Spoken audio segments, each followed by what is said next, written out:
what's going on, my viewers? My name's Evercade, welcome to the channel. And today I want to discuss a new topic with you all, and I want to hear your thoughts and opinions in the comments, obviously. And I want to talk about why Evercade should do single game carts now. But as you don't know, right, Evercade has done dual carts and multi-game carts since its inception. Every cart it's released has been a multi-game cart, has between 2 and 20 games on it. And they've done quite well. They've gotten quite a few big name games on there, quite a few big name developers. And overall, the consensus is pretty good because you're getting quite a few games for about $20. Now, what becomes difficult for me is when you have game developers on Evercade, like Megacat Studios, who make, and like Bitmap Bureau, who make games like WrestleQuest and Final Vendetta, which obviously would have to be ported to Evercade natively, and obviously we know how Evercade can now do native games thanks to Cathedral. So that sort of got me thinking, like, what if Blaze decided that they would do a dual cart, or dual carts for these, but then I thought, well, why not just do them as single game carts? Now I know a lot of people will argue that, well, I don't want to pay like $20 for one single game, and I get that, I understand that consensus, but all you got to remember is some of these games are quite big and wouldn't really fit on a cart if it's got more than one game on it. So, a lot of these games aren't released physically anyway. So to me, I think Blaze should go all in and go to come up in a Bitmap Bureau and be like, hey, do you want to bring Final Vendetta or 88 Heroes or any other game that they've made to Evercade? Natively give them a dev kit, give them the tools they need to actually be able to run the games on Evercade across the EXP and VS. I'm not really sure if they would need to worry about the original handheld, but if it runs on EXP, I assume it would run on the handheld. Is what it is. And then another big thing for me, we go to companies like Megacat Studios and go, okay, here's some money. Now bring WrestleQuest over. Bring any other game you make for modern systems over. And that would obviously be a huge win for Blaze because Blaze, obviously, as a company, has mainly focused on getting retro games on Evercade, but they also have brought in a slew of indie titles that were made for, well, retro consoles. But with Cathedral being a native port, it opens the door to new games and new games coming to the Evercade from modern systems. And if a company like Bitmap Bureau wanted to bring a game like Final Vendetta over, or a company like Megacat Studios wanted to bring WrestleQuest over, imagine the amount of sales that would lead to Evercade, because then you've got these new indie games. They're quite cheap. They're like, what, $20? And if you already have an Evercade, or you don't have an Evercade VS, or you don't have an Evercade EXP, you might just look at that and go, okay, I should buy one of these. And then they end up buying the XP, or they end up buying a VS, and they end up playing the games, and they end up enjoying them, and they end up obviously, collecting more games for the Evercade, which leads to more sales for developers on Evercade, and more sales for Blaze, and more system sales, and it's a whole vicious cycle. Now, do I think Blaze needs to do this, or it's like a life or death thing?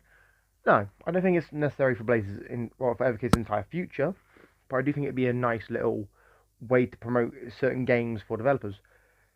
That way they could just continue doing a slew of dual carts. Like, I wouldn't mind seeing a dual cart from Bitmap Bureau of, their game Final Vendetta, which is a new game they've just released, and 88 Heroes. Or something like Megacat, who obviously made a game like Bite the Bullet, and WrestleQuest, having them on one cart as well, and called, Megacat Dual Cart or something. It would be a great way to introduce new people to these games. And what you'll remember is with Evercade, obviously, to me, I've always sort of seen Evercade as more like an indie console, and a lot of people point out that I'm wrong because it's heavily retro. But to me, the potential for it to become an indie console is massive, right? A physical indie console. It's all got companies like Megacat Studios, Morphcat Games. It's got the Xenocrisis Tanglewood collection.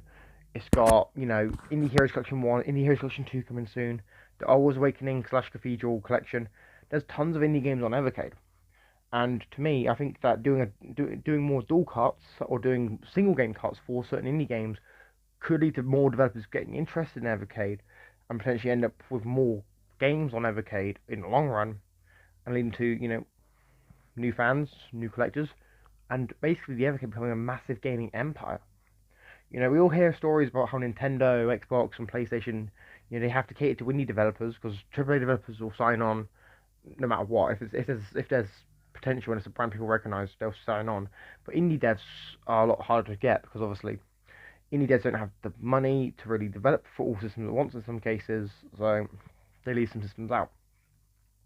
So to me, getting Evercade to release single game carts or something like not Xenocrisis, something like Final Vendetta or WrestleQuest could be huge for gamers and could be huge for not only indie developers but for the Evercade as a platform and Evercade collectors.